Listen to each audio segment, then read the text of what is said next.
Welcome back to Warrior. Welcome back to Prince of Edginess. Welcome Okay, back to Out of the Edge. of all the This music. of all the times to be playing this music, why in the scene where he's all alone? Shouldn't you I be have trying to no build up idea, atmosphere? Jova. But you see, Jova, this is to represent how tortured he is. But nothing's Jova, even going on. I told you, this game is glitchy as fuck, so it's entirely possible the music just decide to do whatever the fuck it wants. I'm still baffled that the composer of this was the guy who did the music for the previous game. Again, Dweebs, it probably is the direction the problem, not just the guys that I tied to it.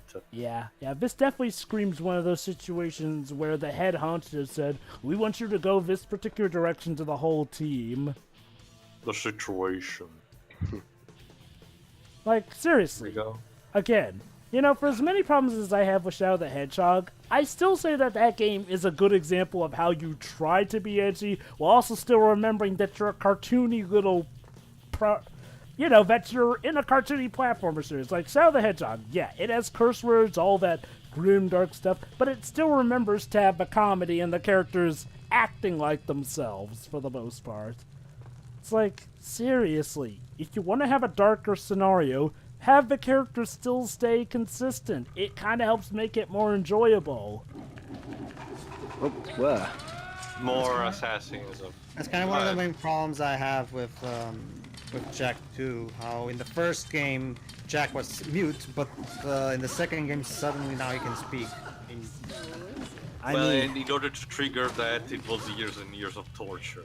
Yeah, so what you're telling me is that being tortured somehow gives you a voice? I mean, the leader in the first thing he says is, "I'm gonna kill Praxis."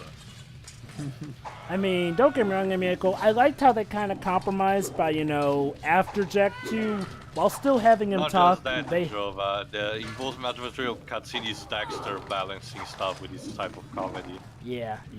I do appreciate that they still let him talk after that game, because I actually did like him talking, but they made sure to have him go back to his more likable personality. Another good example of a character talking before, but then choosing not to talk, but vice versa, is actually the Transformers Aligned continuity. See, as you know, Warrior for Cybertron and Fall of Cybertron are in continuity with Transformers Prime. Here's the thing, Soundwave doesn't really talk in Transformers Prime, but he's actually rather talkative in the games. Now, this was sort of because beforehand it hadn't been decided to link the two together until later. But believe it or not, they actually made a comic, which thankfully is not exclusive to America, take a note, Japan, that actually explains that Soundwave took a vow of silence because of a certain failure he made. He then breaks that vow of silence. Oh. Yes, the sound beats of the enemies are god awful, I know. It's not so much that they're god awful, it's more that they're so hilariously over the top. Also, is it just me or do they look a lot like the pirate captain girl? Just a different outfit? They just look assassin. Also, as you can see, they're quite annoying because they have a grab attack where they just jump on you with their thighs. I'm expecting at any moment for Adema to start playing. You can kill me, I'm immortal. Come on, Will just you die, fall please. down already? I'm slashing you multiple times already.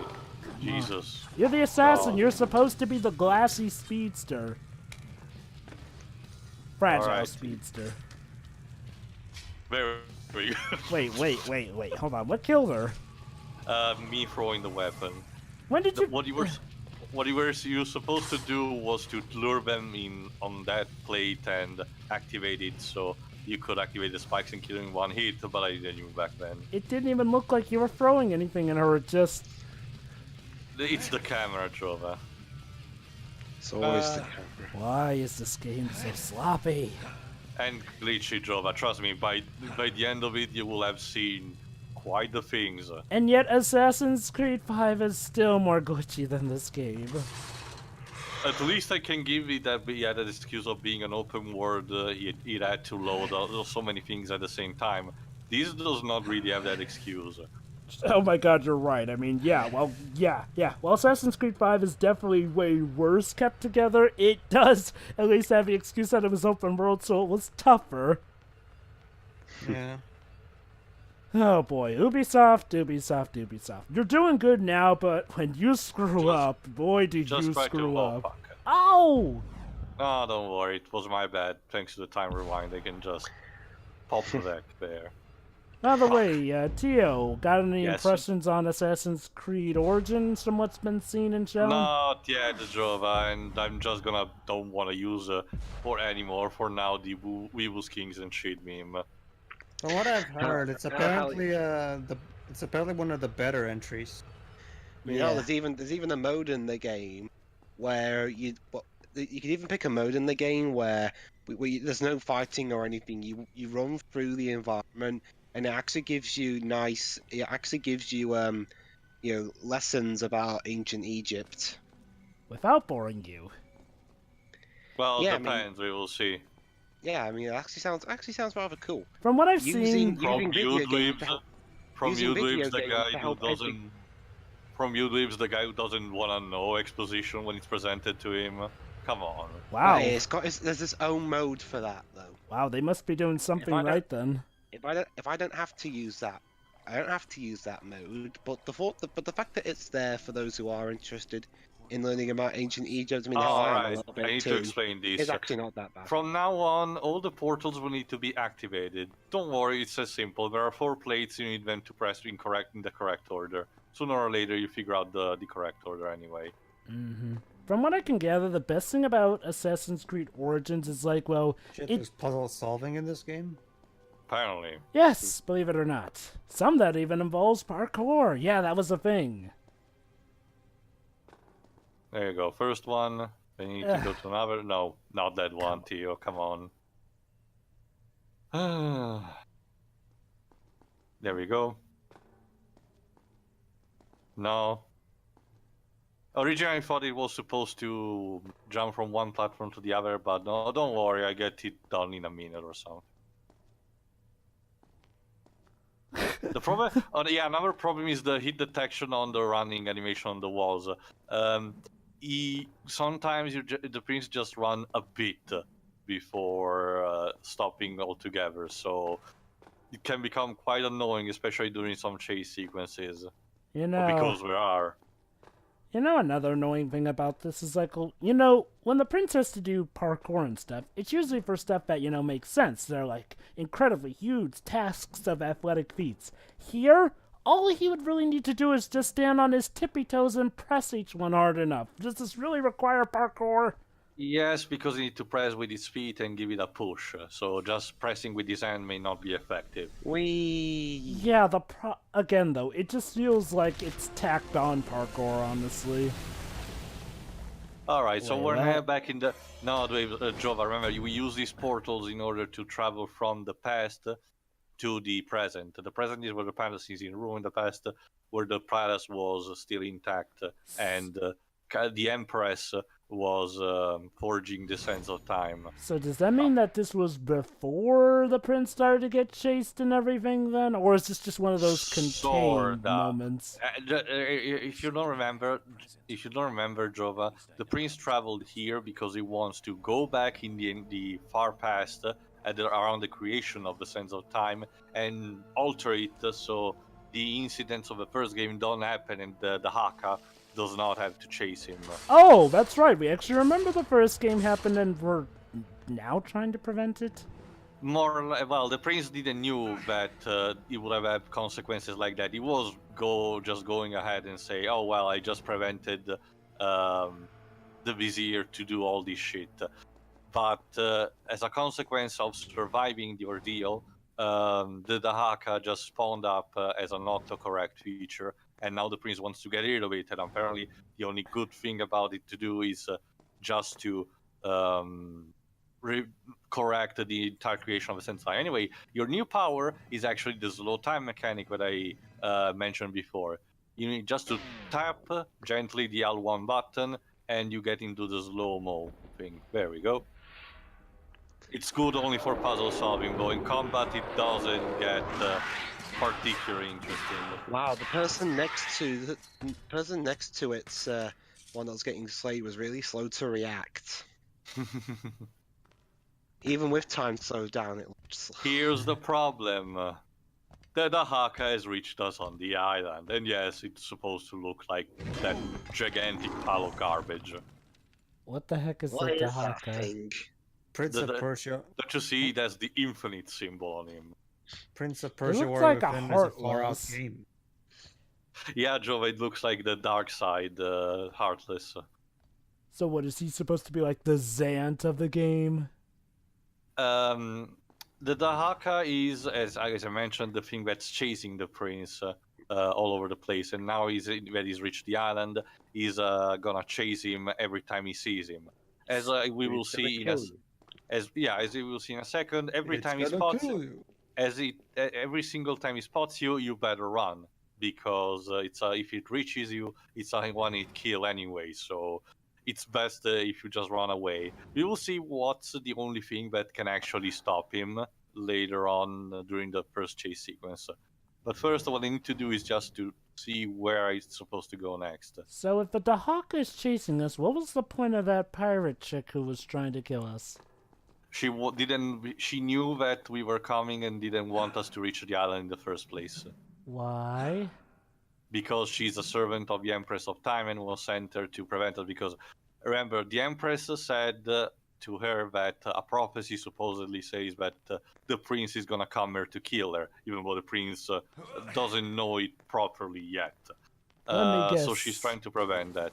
Let me guess. It turns out that the Empress is linked to the events of the first game, and No.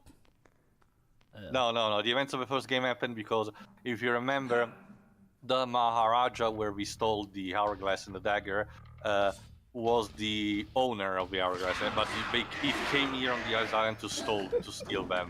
Okay, so how was the Dahaka not sensed us with all the loud noise going on? Because he's patrolling one of the other rooms. It will show up later on. Yes, Pedro, I know.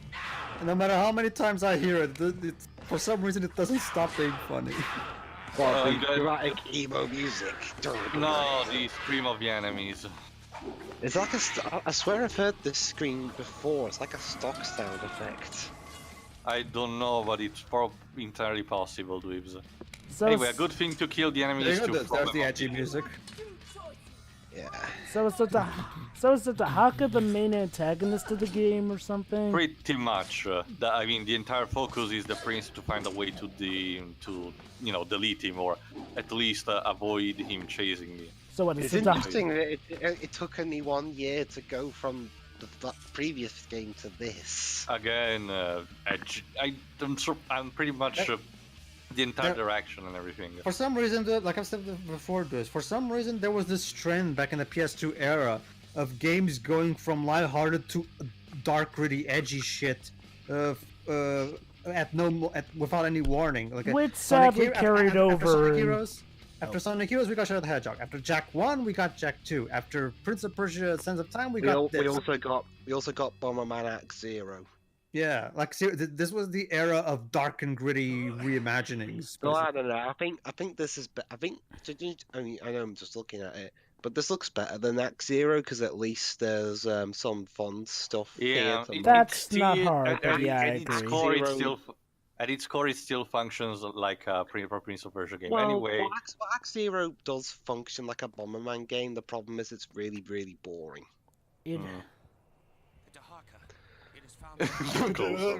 Oh no!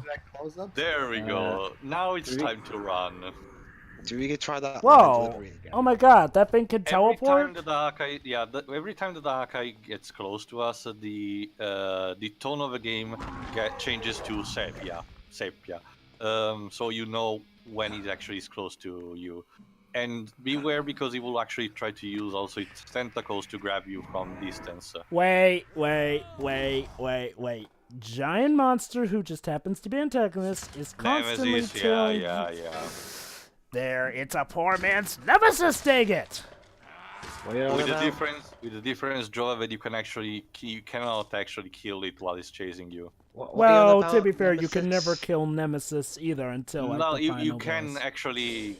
What's the term? Hurt him. Yeah, hurt him and knock him out. We're talking about Resident Evil 3, Reeves. Right, because you just said Nemesis. I wasn't sure what you meant. But yeah, serious. For a second, I thought you were on about Star Trek Nemesis. No. But seriously, though, I think I get what they're going for here. I mean, seriously, we have these all edgy zombies, darker tone. This really feels like if Prince of Persia were doing Resident Evil 3 now that I think about it. Well, already the first one tried to do with the zombie apocalypse thing. Well, Well, to be fair, Miko, I'm talking specifically about the Nuh-mesis in this regard. Like, I mean, Anyway. zombie apocalypses have been done in more than just Resident Evil 3. We need to reach the other portal so we can get back to the time of the Empress. So essentially we need to traverse this room and there you go, get to the other portal. Also, I love how despite the Dahaka clearly being able to warp a few feet every now and then, he wasn't able to keep up with us for long. It's inconsistent, yeah. Like, again, with Nuh-mesis, it makes sense because sometimes you knock him out and you can actually lose well, him. Jova, with Nemesis it was even more frightening because you didn't know what he could do and what not. Remember, there are rooms where you can just bust him through the door and you didn't even know. Or even worse, he could just open the door politely, too. Like the fact that he could go through doors that zombies couldn't. Yeah, that was a thing, actually. Zombies couldn't go through doors until Nuh-mesis came about. Anyway, what you need to do is actually use the ledge to get on the other side, reach the corridor, and we should get to the portal. So, are all the Dahaka's appearances pretty much just scripted, or can he actually show up at random? No, scripted in a sense that he show up only in predetermined spots, but the chase sequence are, well, not completely scripted, but you still need to get through a determined route. That reminds me, Teo. We got a list. We got a leaked list from Microsoft. Sands of Time is going to be one of the first original Xbox games to be made backwards compatible with the One. Whoa. Really? Now, will it be made better or worse is the question. Nah, I'm pretty sure it's going to be... I don't even know how was the original Xbox version, so I don't know. And here it is. Run. The Dahaka again. Jesus Christ! Let's turn up the edge. Oh my god, look at him now, he's... And here's with the important stuff that it shows. The only thing that can hurt the Dahaka is water. Oh It's my like the aliens freaking inside. god. What are you, the fucking So- Wicked Witch of the West? So let me get this straight. The big, scary thing that's chasing us can be hurt by water. Not just that, Jova. It raises... M. Night Shyamalan! Hold All on, right. guys. That raises multiple questions. One, how did the prince did not discover that in all these years? Because remember, he has been chased in a couple of years now by the Dahaka. Second, how did the Dahaka manage to get here since this is an island, as in completely surrounded by water? Yeah, he clearly cannot fly because otherwise he would have done that. This is so weird and bizarre. Oh my god. Anyway, a music track that was an electric guitar. Are you sure Yeah, M. I Night do. Shyamalan didn't write this? Well, there is a twist at the end, so... Seriously Maybe. though, okay, look. You know, the reason that the Wicked Witch being defeated by water wasn't really complained about is the fact that we only learned that up near the end of the climax. So as far as we knew, she didn't have that kind of weakness up until Well, then. no, Jova, we didn't even knew up until Dorothy happened. Already did it. Yeah, it was by a her own complete admission. accident. It was a complete accident. Here, though... Not to mention that movie was made in 1939. I mean, Yeah. logic wasn't as prevalent as now. Well, it was also based off of a book. Also, another important cutscene. Hey, is that figure from before? Hi. Oh, jeez. Generic edgy beast. What the fuck?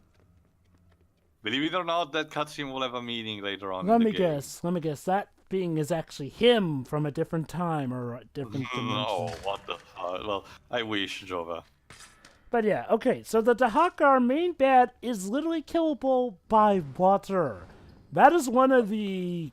I'm sure it will not be incorporated later on. Wink, wink. Again, you know, even with M. Night Shyamalan's Signs, this movie, we didn't learn the aliens had that as a weakness this early into the story. In Yeah. fact, it was actually We only knew that they had trouble with pantry doors. yeah, it was, I kid you not, a twist. But here, no, we know from the get-go, so why should we be scared of this thing? It's like if the Heartless in Kingdom Hearts could have been defeated by a wooden stick in the first place. Not just that, Jova. I mean, for comparison, the shades in here can be damaged also by sunlight, but despite that weaknesses, it still managed to have them an actual serious threat. Yeah, I mean, they could still infiltrate. You can create a weakness like this and still have the threat to being tangible. Like, here is just bad writing. Like, hey, if his weakness is water, why not have this take place in something like, oh, I don't know, the Desert Palace? Like, you know, the first game took place in a palace that had a lot of sand. Yeah. I mean, yeah, there was water here and there, but there was a lot more... And there you go. Now it would have been the good time to get to the elf upgrade room, because now you had the power to enter. Because then Jova will have made his weakness sand. Yeah.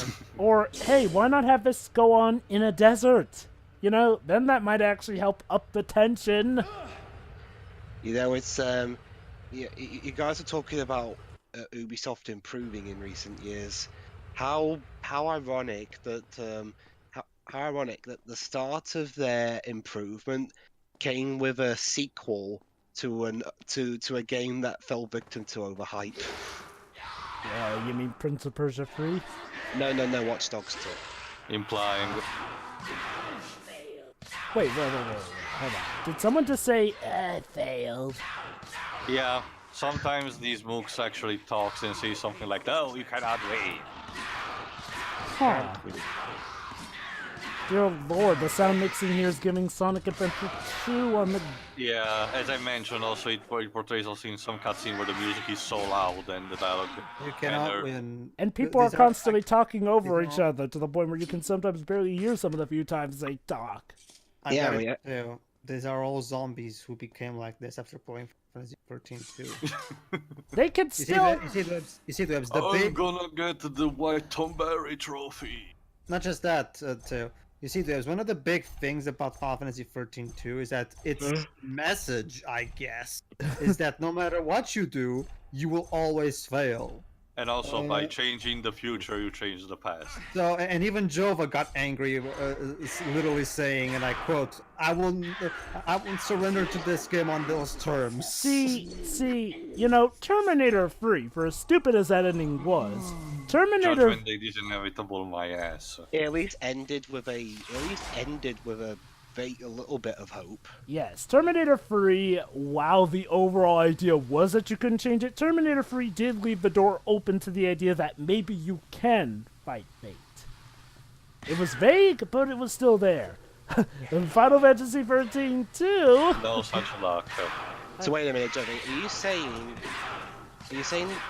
that the team who would let it go on to make it, so the writers who would let it go on to give us Catwoman do a better job than experienced RPG writers? Yep. Slow-mo decapitation. I'm going to have to stop it right there, Dwebs, because technically Final Fantasy 14 was his first time writing. Really? Well, I meant the other writers. You know, the ones that did. With the first game was primarily him, but for the second and third game he came up with the story and Daisuke Watanabe or whatever hell his name is. So I forgot who took over 8's story after disc 1, because I remember distinctly that Sakaguchi did all of disc 1, but then had to step out. Really? Man, that was the beginning of the end, I guess. I don't know, out of all the 4 discs, the first one seemed to be the one that makes more sense of all the 4. I don't know, I still think this one is already bad in its own, but that's today. I don't know, Teo. Probably Kitase. Or Nojima, I'm gonna check. So, I think Nojima wrote the screenplay. As for who took the direction of the story itself, probably Kitase. Hey, I think Kitase was the screenwriter with Nojima on 7, so I wouldn't be surprised. Hey, Kojima, Nojima. Mr. Dahaka, this would have been one of those great places to try. No, in the past, where the Empress rules, the Dahaka cannot reach us for the Wait, moment, at least. hold on. We're in the past? Yeah. But wasn't the Remember- Dahaka after us in the past as well? No, only in the present. Wait. So you're telling me that we're constantly switching between past and present? Yeah. Sonic CD did this better. Dun dun dun dun dun dun dun dun. You're being wish I was- outdone by a Wish I will see Metallic Madness. You're being outdone by a Sega CD game. Alright, I think there's an important cutscene right now about to happen. Also, it's Also, keep in mind the layout of the room. oh I'm my gonna show god, it the later. lighting flickered. What? What? What? What? What's I with don't- the... What was up with those camera angles? Was this game directed by a monkey? Why are we focusing on his mouth and her boob? So there you go. Kailina is telling us that for now the Empress room is locked and we cannot reach it properly. Why you zoomed in this much? I don't know. Again, that Shyamalan make this game. Oh, by the way, forgot to mention, you know who voices Kailina? Who? Monica Bellucci. Whoa, Wait, wait. what? How did they get Monica Bellucci of all people? Because they wanted some star power and used another piece of trivia. I'll say another piece Was of Monica trivia. covered in debt after gambling? Hold on, Pedro. I'll say more after this cutscene. No, it doesn't work, that phrase, sorry. Anyway, in order to open the door, we need to activate the two separate switches in two places of the castle. Wait, so now we're in a clock tower because this place was a clock tower in the past. Precisely. Even though the We ruins need to- suggest that this... Basically, imagine the castle of having three main groups. So we are in the central one, and now we need to go to the two respective edges to activate the two switches that will open the door to the Empress throne. Gee, you know, it's... And she gives us, and she is so gentle to give us a new sword that's more powerful. Oh, nice of you. And it's also useful because it will activate the routes for us to proceed. Oh, So... like in Asgard. So let me guess. Unlike Sonic CD, you don't really have any control of when you can be in the past or present. The game decides when you need to be in one.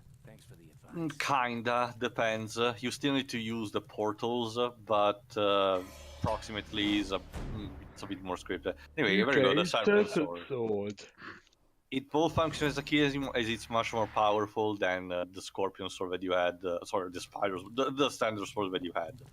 Anyway, look at this room. There is currently one light lit, and there are several of them to be lit. Maybe something will happen when we'll lit all of them. We'll see. Yeah, we need to open the door, Prince. I know. So, okay. Is there ever an advantage of being in the past or present gameplay-wise? Certain places can only be reached in the past, and certain places only in the future. Sorry, in the present. Sorry. So My it's bad. Spider-Man. So it's pretty much Spider-Man Edge of Time. Goody. Kinda, although the transition between past and future, past and present are more slow Scripted? and not immediate. Yeah, not immediate. Like you don't get stuff like communicating between times. Wouldn't it be nice for you to actually be able to choose whether or not you want to be in the past or present? You do, but it's scripted, as I mentioned. Well, you need yeah. to. I mean, the next objective is in a room. You need to go to the past in order to reach it, or something. Again, I mean, Sonic CD gives you more freedom. Like, if you truly want to, you can actually skip any of the time travel stuff if you make sure to avoid the signs. Except for Act 3, where you're pretty much put into a bad or good future. Anyway, as I was mentioning before, the game has some star power because it has Monica Bellucci in this version. The Italian version, I cannot believe I'm saying it. You guys don't know because it's not an actor, but it's known in the outside of my country. But it is a guy called Gabriel Garco, which is supposedly an actor that acts like a pig, like to say generous terms, Oh boy. even in general. And they put him to voice the prince. The result is a fucking horrible mess, trust me. Jeez. Anyway, in the next part, we'll activate the proper key, the keyhole, and start reaching one of the checkpoints that we need to activate to open the door. Tia, Yeah. one last thing before we go. Does Monica Bellucci do the voice in Italian as well as English? Yes. There you go. Yes. All right, see you next part, folks. So, yeah. See ya. everybody.